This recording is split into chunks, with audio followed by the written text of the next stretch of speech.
The 24-year-old white male suspect, his name is James Holmes, Holmes. And now that we have his name, we can go ahead and do some more research on him for you and get a little bit more about his background, hopefully, as we can log onto our courts and our databases and find out if he has any previous history with law enforcement, perhaps if he is a resident of Colorado or has come from somewhere else.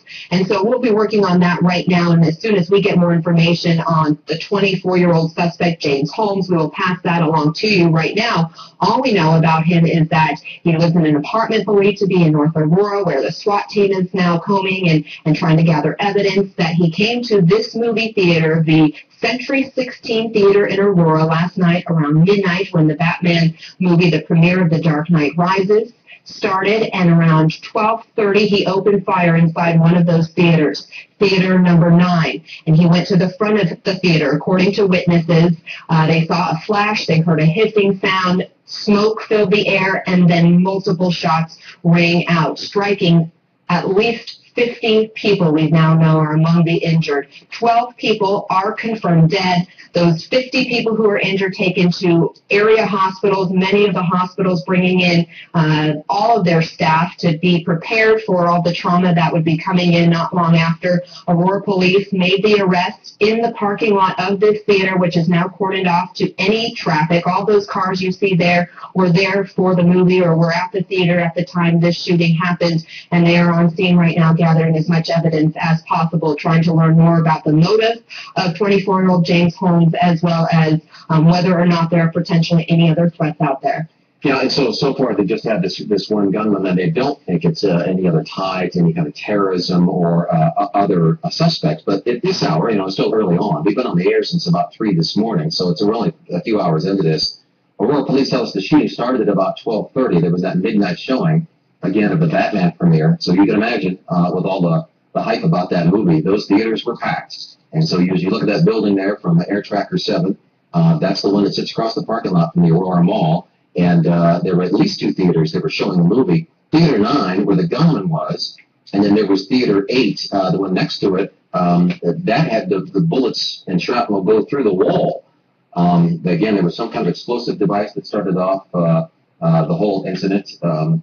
It seemed to be a smoke grenade, a smoke canister, or multiple of those. It made it tough to see, if it wasn't already tough to see in a dark movie theater. And then those shots started. And what's really scary is this caught everybody by surprise. Nobody saw it coming. They thought it was fireworks. Most of the witnesses we've talked to in both theaters thought they were hearing fireworks, perhaps a prank by one of a teenager or somebody who was in the theater. Those theaters packed with young adults, teenagers, even families who brought some young children. And we've heard the youngest victim, not knowing the specific injuries, but we do know a 3-month-old was injured in this shooting, according to the University of Hospital spokesperson there. And our Marshall Zellinger is on scene near where the gunman lives. Yeah, he's over there near that 17th and Oswego area where they've been swarming around that apartment complex. Marshall, what are you seeing at this hour?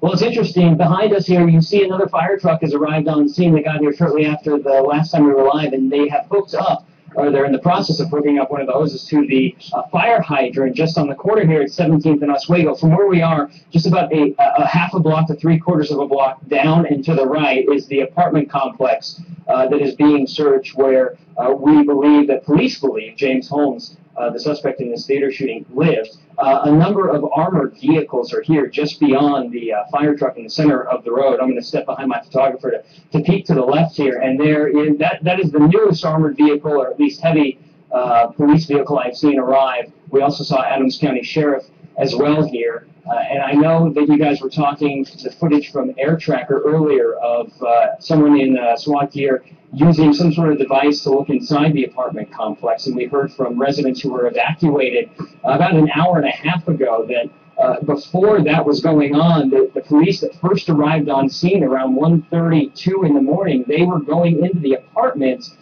busting windows and going in, knocking on doors. And then it seems they have pulled back since then and taken more of a precautionary approach.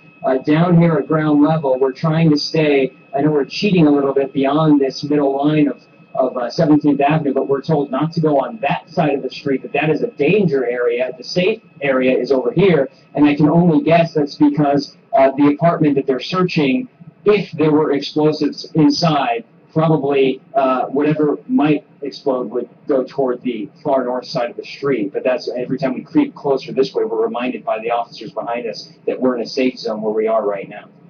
Yeah, so they're still trying to get a sense of what may be inside that apartment or like the whole complex. And so how far do those evacuations go? Does it go beyond that, just that one building? Is it several blocks?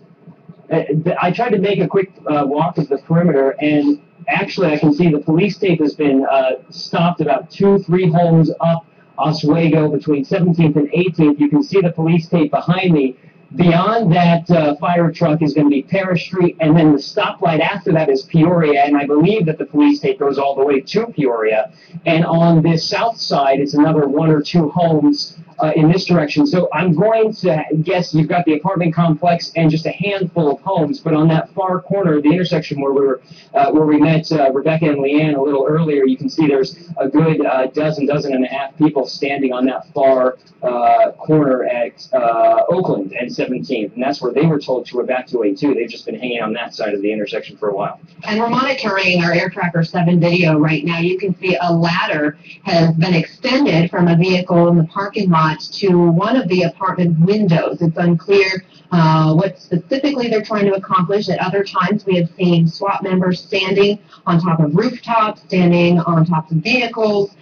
So it appears that it's an upper apartment where they are trying to search and gather evidence and information. It's unclear what they're going to find, but the suspect in custody, 24-year-old James Holmes, did tell police at some point in time that made them believe at least there was a potential to have explosives in that apartment as well as in his vehicle.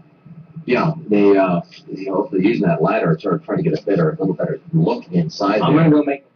And Marshall's still on scene, trying to gather some information, talking to many people who lived in that apartment complex. It's been tough finding someone who knows the suspect, which again we've now confirmed is 24-year-old James Holmes is his name. The suspect in this case, who went into this theater a little after 12, about 20 minutes into the movie Batman Dark Knight Rises, at that Century 16 Aurora theater complex, not far from this apartment complex where they believe he lived. Threw one or several smoke grenades in Theater 9, began shooting, so much firepower that they went through some walls into Theater 8. So you have people who were injured and killed in Theater 9 and in Theater 8, we believe, as well. But there were police recently, within the last 30 minutes, they've updated. They got a better handle on the situation. It's a very frantic scene. They originally said 14 dead. They're saying now 12 dead. So that has come down a bit. That is a bit of good news. But still on about 50 people injured. And unfortunately, they range in all ages, all walks of life. We know as young as a baby to people in their 30s, to teenagers who are among those who were affected by the shooting. And we now know there are police from all over the metro area, law enforcement agencies from across the country who are helping in this investigation this morning. As far as those local agencies involved, we can confirm Jefferson County's there, Arapahoe County, the Aurora Police Department, Boulder Police Department's been called in, the FBI is also on scene right now, and many of them bringing in their bomb squads and their SWAT teams because this is such an intense situation and such a huge crime scene. And now we have two scenes that they're having to process, both the apartment complex and that Aurora theater. We know that people are standing by, blocking the entrances, we've been told by our reporters out in the field, that Arapahoe County has guns in hand as they are blocking those entrances, making sure nobody comes in and out, as they make sure that there's nobody else out there who could want to cause any harm. They do just believe it's this one person who is involved, the 24-year-old suspect in custody, James Holmes. One of the interesting things, if not comforting, is when this when they first got the call from the Aurora Police at 12:30, they put a bulletin out of sorts that alerts all the jurisdictions around them for multiple reasons. Not only to kind of zero in and bring this thing to a quick end, but also early on they didn't know exactly what they had on their hands. There was some fear that maybe this might happen at some other theaters. You can imagine the number of theaters around town showing that midnight, much anticipated movie, again, Batman Dark Knight Rises. So they didn't know if they might have something going on at other places. That did not turn out to be the case. And nonetheless, these multiple agencies and multiple hospitals from various places across the metro area all